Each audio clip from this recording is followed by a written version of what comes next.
Hi, everybody, and welcome to In This Corner. I'm Darren Detition, along with the coach. We are glad that you tuned in. Things are well with you? Things are well. You know, it's kind of somber, though. You know, when you come back, you know, after such a highlight of an event that we had being down in Vegas to leaving Vegas on the news of Chico Corrales. Yeah. That's not always the best way to... No, you're right. It is a somber start to the show, but that's exactly where we're going to begin. Yeah, we were all sitting in Las Vegas still assessing the Oscar De La Hoya Pretty Boy Floyd fight when the startling news that Diego Chico Corrales had been killed in a traffic accident. He was riding his motorcycle. He apparently was going at an excessive speed, lost control, and that was it for him. Now, this is a guy who loves speed, in and out of the ring, and it unfortunately lived on the edge, didn't he? Yeah, he certainly did. And unfortunately, it led to his rather untimely death.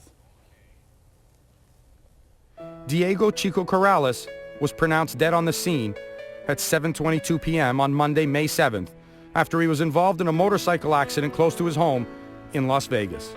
Police say Corrales' 2007 Suzuki motorbike slammed into the back of a car while he attempted to pass it on a busy residential street. The authorities are blaming the accident on speed and rider inexperience.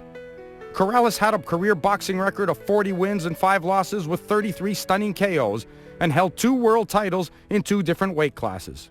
He's probably best known for his dramatic victory over Mexican Jose Luis Castillo on May 7, 2005, in what many consider to be one of the greatest fights of all time. It was in this bout that Chico showed the determination and resiliency of a great champion.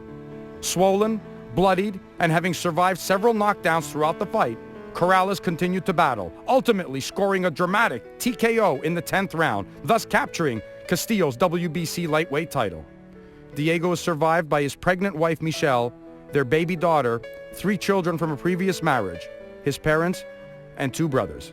He was only 29 years of age. Rest in peace, Diego.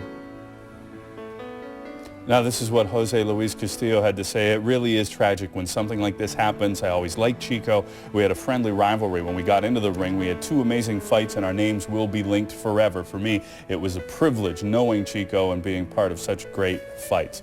I'll tell you what, we had the privilege of having him on this show, and he was great.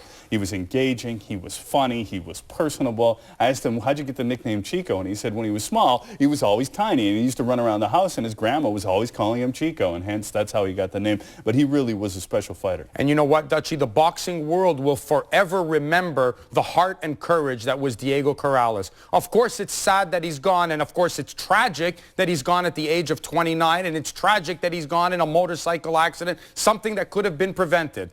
But the one thing that he did leave is a legacy, and he did leave a legacy of being a warrior and a courageous fighter and somebody who gave boxing fans and sports fans of this generation one of the greatest fights in the history of boxing. He might be gone, but he will never, ever be forgotten because what he and Jose Luis Castillo did in that ring on May 7, 2005 will never be forgotten by those who witnessed it and will live forever in boxing history as one of the greatest moments in the squared circle. Yeah, Diego Corrales was a fighter. There was no doubt about that. And, you know, he stepped into the ring to fight. It's unfortunate that we didn't get to see the trilogy fight either with Castillo, and he could not make weight, and the bout was subsequently canceled. But